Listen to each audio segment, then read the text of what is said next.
हाय। हम लोग top 10 important cases का एक सीरीज देख रहे थे जिसमें आज हम लोग तीसरा केस देखने वाले हैं। इससे पहले हम लोग दो केस पढ़ चुके थे। पहला केस केशवानंद भारती का केस था जो 1973 का केस था, और दूसरा केस हम लोग मेनका गांधी का केस पढ़े थे जो 1978 का केस है। आज हम लोग तीसरा और इम्पॉर्टेंट केस पढ़ने वाले हैं, शाहबानो केस, जो 1985 का एक केस है। इस केस से रिलेटेड एक टर्म को समझते हैं, इद्दत।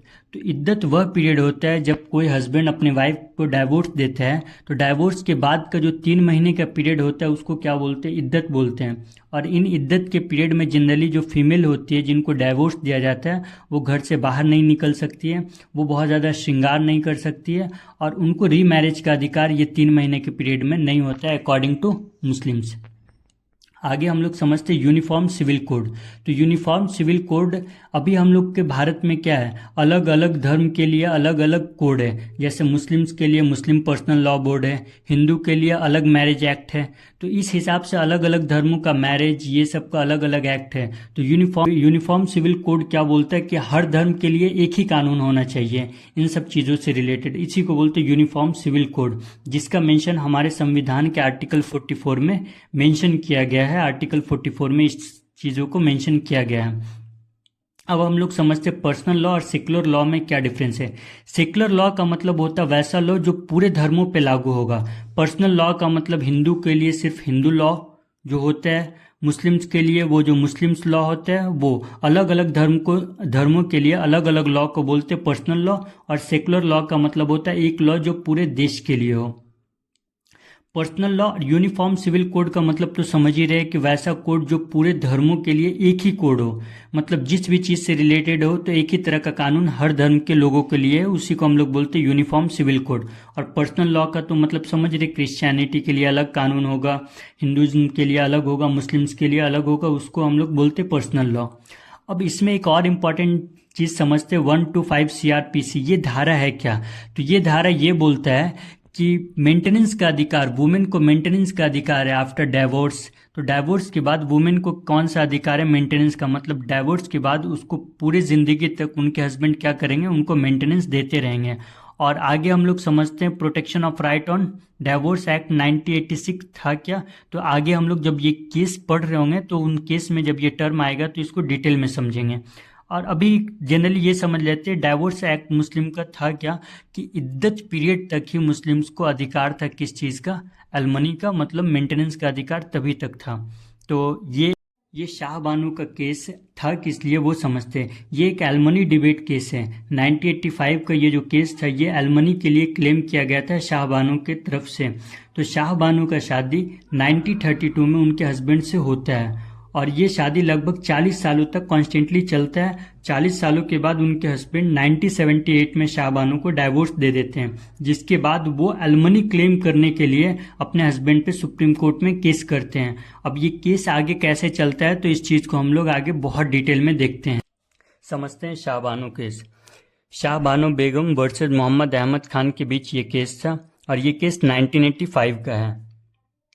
इसके बैकग्राउंड को समझते हैं। तो 1932 में शाहबानो बेगम का शादी होता है मोहम्मद अहमद खान के साथ, और लगभग 40 साल दोनों साथ रहने के बाद मोहम्मद अहमद खान शाहबानो बेगम को डाइवोर्स दे देते हैं जब उनकी उम्र 62 साल की होती है। तब मुस्लिम मान्यताओं के अनुसार इद्दत पीरियड तक ही मेंटेनेंस का अधिकार होता है वुमेन के पास। इद्दत पीरियड क्या होता है? तो डाइवोर्स के बाद जो 3 महीने का पीरियड होता है उसी को बोलते हैं इद्दत पीरियड। मतलब मुस्लिम वुमेन को सिर्फ 3 महीने तक मेंटेनेंस उसका हस्बैंड देगा।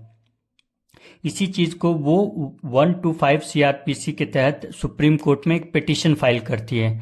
तो 125 CRPC होता क्या है?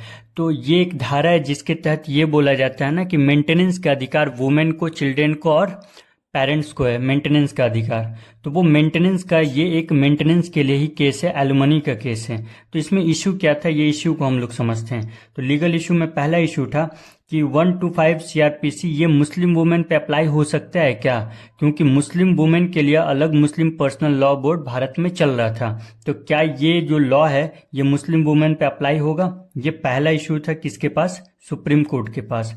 दूसरा क्या था, मुस्लिम वुमेन क्या इद्दत पीरियड के बाद भी क्लेम कर सकती है मेंटेनेंस, क्योंकि इद्दत पीरियड तक तो देखे थे कि वो उसके प्रावधान में था कि इद्दत पीरियड तक मेंटेनेंस उनको दिया जाएगा। क्या इद्दत पीरियड के बाद मेंटेनेंस का अधिकार उनके पास है, दूसरा क्वेश्चन था। और तीसरा, कॉन्फ्लिक्ट सेकुलर लॉ और पर्सनल लॉ के बीच कॉन्फ्लिक्ट हो रहा था, क्योंकि सेकुलर लॉ बोलता था कि ये सबके लिए होना चाहिए, और पर्सनल लॉ के हिसाब से क्या था कि मुस्लिम वुमेन को सिर्फ और सिर्फ इद्दत पीरियड तक ही अधिकार है, किसका, एलमनी का। तो पर्सनल लॉ, क्या पर्सनल लॉ ज़्यादा ओवर रूल्ड कर सकता है सेकुलर लॉ को, तो इसी चीज़ को हम लोग डिटेल में समझते हैं आगे। तो देखते हैं अब सुप्रीम कोर्ट का डिसीजन क्या आया, तो डिसीजन समझते हैं आगे कि क्या डिसीजन आया। देखते हैं सुप्रीम कोर्ट का डिसीजन क्या आता है। तो सुप्रीम कोर्ट का जजमेंट, तो ये chief justice Y V Chandrachud जो चीफ जस्टिस थे वो 1985 में डिसीजन देते हैं ये इस केस का। पहला डिसीजन वो क्या देते हैं कि सेक्शन 125 सीआरपीसी एक सेकुलर लॉ है, मतलब ये वैसा लॉ है जो सभी धर्मों पे लागू होगा, and applied to all religion, ठीक है। तो ये धर्म पे, सभी धर्मों पे लागू होगा, मतलब 125 सीआरपीसी के तहत मेंटेनेंस का अधिकार सभी धर्मों के वुमेन के पास मेंटेनेंस का अधिकार है। अब मुस्लिम हस्बैंड का ये अधिकार है कि वो इद्दत पीरियड के बाद भी अपने वाइफ को मेंटेनेंस दे, ये उनका दूसरा डिसीजन था। और ये डिसीजन का रीजन था कि आर्टिकल 14 जो इक्वलिटी का अधिकार बोलता है, आर्टिकल 21 जो लाइफ विथ डिग्निटी का अधिकार बोलता है। तो इसका मतलब वो सामान्य जीवन जीने के लिए वुमेन को और उसके अधिकार के लिए बहुत ज़रूरी था एलमनी, इसीलिए इसको वो क्या दिए थे, डिसीजन में काउंट किए थे।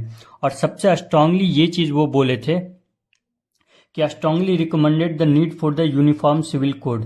यूनिफॉर्म सिविल कोड हम लोग के संविधान में आर्टिकल 44 में मेंशन है, तो इसको वो स्ट्रिक्टली बोले थे कि इस चीज़ को भारत के संविधान में जो चीज़ दिया हुआ है उसको लागू करना चाहिए स्टेट के द्वारा। तो यहाँ पे वो इक्वलिटी, क्योंकि पर्सनल लॉ, अभी हम लोग देखते हैं कि हिंदू का अलग एक पर्सनल लॉ है, तो हिंदू का अलग होता है, मुस्लिम्स का अलग है तो उसका अलग होता है।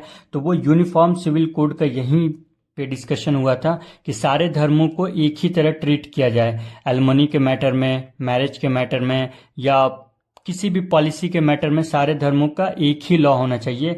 तो वो सुप्रीम कोर्ट इसी केस में बोली थी यूनिफॉर्म सिविल कोड एडप्ट होना चाहिए। तो ये बात समझ गए, ये 3 मेन डिसीजन था। अब समझते हैं ना इस डिसीजन के बाद प्रॉब्लम क्या आया। तो डिसीजन के हिसाब से क्या था कि वो मोहम्मद अहमद खान को अब एलमनी पूरे उम्र तक देना था, किसको, शाहबानो बेगम को।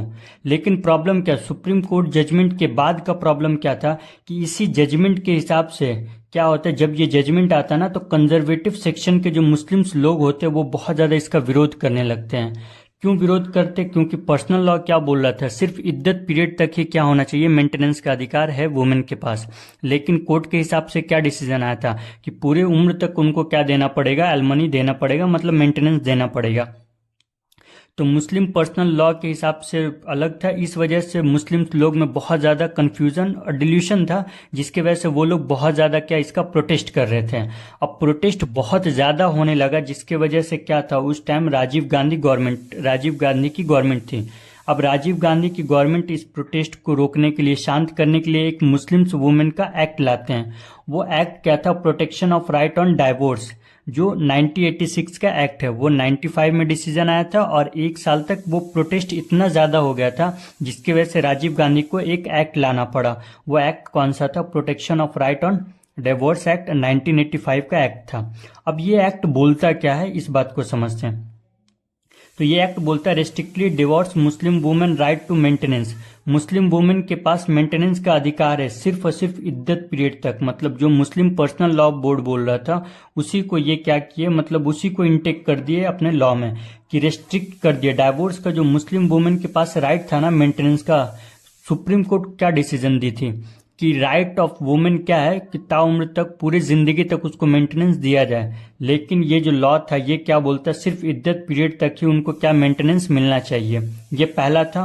और दूसरा क्या था, बियॉन्ड दैट रिस्पॉन्सिबिलिटी, उसके बाद इद्दत पीरियड के बाद का जो रिस्पॉन्सिबिलिटी होगा वो उस लड़की के घर वालों पे होगा, नहीं तो वक्फ बोर्ड पे इस चीज़ का जिम्मेदारी होगा।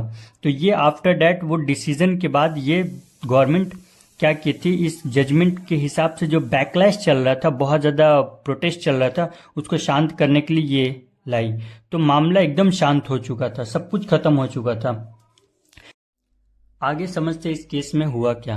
तो शाहबानो बेगम की जो वकील थी डैनियल लतीफ़ी, वो इस एक्ट को चैलेंज कर देती है सुप्रीम कोर्ट में। ये जो Muslim women protection of right on divorce act 1986 था, जो राजीव गांधी गवर्नमेंट के लिए लाया गया था, उस बैकलैश को शांत करने के लिए वो जो एक्ट लाया गया था, उसको ये चैलेंज कर देती है सुप्रीम कोर्ट में on the basis of discrimination. ये मुस्लिम वुमेन के साथ डिस्क्रिमिनेशन हो रहा है, इस बेसिस पे वो इस चीज़ को चैलेंज करती है। तो ये केस चलता है Daniel Latifi versus Union of India. ये 2001 का केस है। इस केस का डिसीजन क्या आता है, इस केस का डिसीजन समझते हैं। डैनियल लतीफ़ी केस का डिसीजन क्या आया था। तो सुप्रीम कोर्ट ऐसा मानती है 96 का जो एक्ट था, the Muslim women protection of right on divorce act, जो 1986 का एक्ट था, इसको वो सही मानती है, लेकिन इसमें कुछ पॉइंट को एड ऑन करती है, इंटरप्रेट करती है कुछ पॉइंट को। जैसे वो क्या बोलती है, तो उस एक्ट के हिसाब से क्या था कि मुस्लिम वुमेन को सिर्फ और सिर्फ अधिकार है कब तक का, एलमनी का अधिकार, मतलब मेंटेनेंस का अधिकार, सिर्फ और सिर्फ इद्दत पीरियड तक ही उनके पास क्या मेंटेनेंस का अधिकार है, जिसको सुप्रीम कोर्ट इंटरप्रेट करके बोलती है कि वो अमाउंट क्या होना चाहिए, रिजनेबल और फेयर होना चाहिए, मतलब इतना अमाउंट होना चाहिए जो उनके सारे जिंदगी को आसानी से गुजार सके। तो ये बोलती है सुप्रीम कोर्ट, ताकि उनको आगे की जिंदगी में प्रॉब्लम नहीं हो। इसी केस को, वो जो शाहबानो का केस था, उसी केस के स्पिरिट को सुप्रीम कोर्ट बरकरार रखते हुए ऐसा डिसीजन देती है कि एलमनी का जो अधिकार है इद्दत पीरियड तक है, लेकिन वो इद्दत पीरियड में इतना अमाउंट दे दिया जाना चाहिए हस्बैंड के द्वारा, ताकि उनके जो एक्स वाइफ है उनको आगे की जिंदगी में प्रॉब्लम नहीं हो। यही केस था शाहबानो का केस। अब देखते हैं नेक्स्ट केस, आगे हम लोग देखेंगे।